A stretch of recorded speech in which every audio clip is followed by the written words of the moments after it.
Hello chess friends and welcome to the channel. Today is round 6 at the Chess24 Carlsen Invitational and we begin with a bang.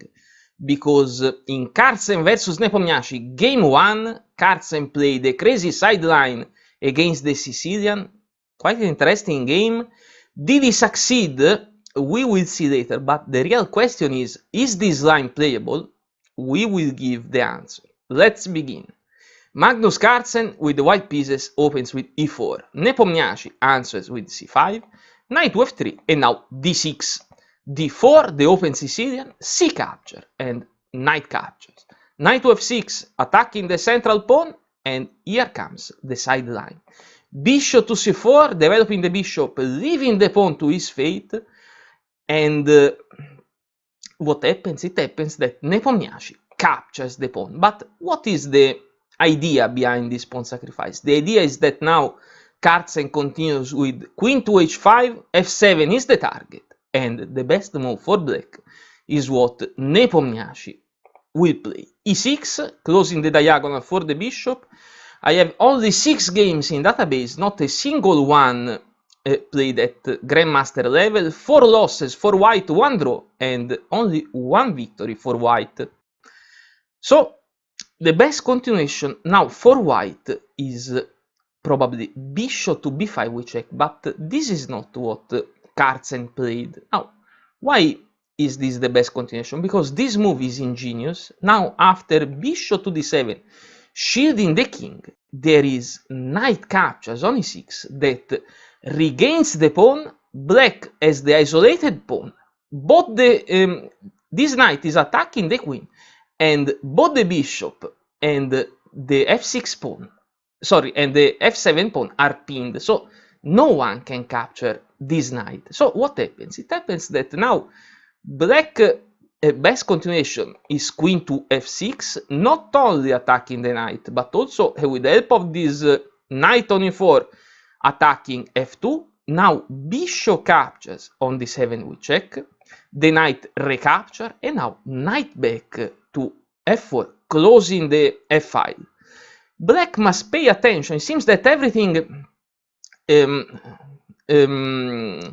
already ended, but it's not like that, because black must pay attention and find something dynamic like g5, for example, because a simple natural continuation like bishop to e7 loses the game. Here comes short castle, but now there is knight to d5.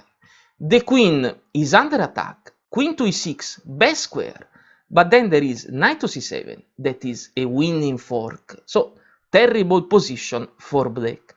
But let's go back to our bishop to b5 we check. Now, bishop to d7 is not good for black, so a player that is really well prepared with the black pieces will play knight to d7. Why? Because now after knight captures on e6 attacking the queen, black will leave the queen on d8 and will play this knight back to f6, a queen for a queen, but something that you couldn't play before in the variation that we just watched. So what happens? It happens that now white captures the queen on d8, knight captures on h5, bishop captures on d7 we check, and if you recapture with the bishop, the knight will recapture on b7. If you capture with the queen, with the king, the knight will capture on f7, also with tempo that is also worse. So here comes bishop captures on d7, the knight recaptures on b7 and is free to go with the chaotic position where black has the bishop pair, also an advantage in development, but is a pawn down. But let's go back to our game. After e6, Magnus Carlsen doesn't play bishop to b5 we check and later knight captures on e6. He continues directly with knight captures on e6. The knight is safe. So, well, the knight is not safe because black can recapture with the bishop, can capture with the bishop. But now the pawn was regained. But this move is a blunder, and we will watch why. Because after bishop captures and bishop captures, the piece was regained, the pawn is still pinned, but here comes queen to e7, best move for black, and this is the winning move. Not only attacking the bishop, But if the bishop moves away, then there is the crushing discovery with the knight that moves away. So, what to do now? Bishop captures on f7, we check, loses the piece for a pawn, the queen recapture, and queen to e2.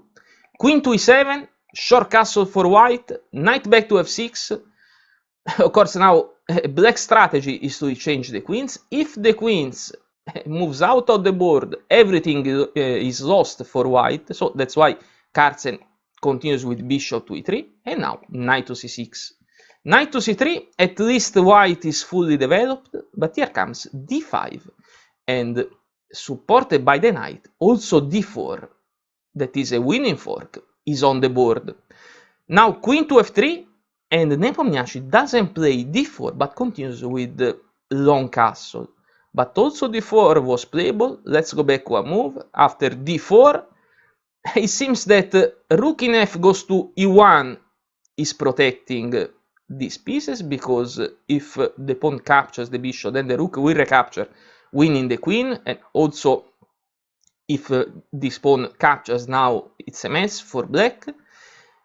But now after knight to e5, the e file is closed, and the knight is attacking the queen, the bishop, and this other knight are under attack, and white can already resign. But let's go back to our game, because long castle is a safe move and not a terrible mistake. Now the rook moves to e1, an X-ray attack against the queen that immediately moves away to d7, and now knight to b5.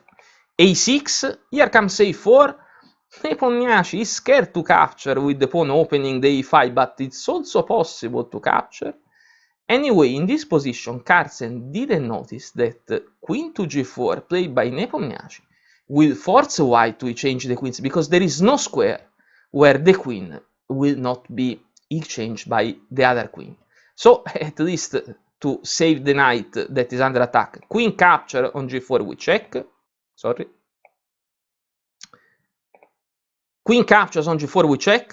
The knight recapture attacking the bishop. Bishop to b6 targeting the rook. And now a capture on b5. A capture, the knight is under attack. Knight to b8 closing this back rank. And now bishop captures on d8. At least gaining the exchange. But material on the board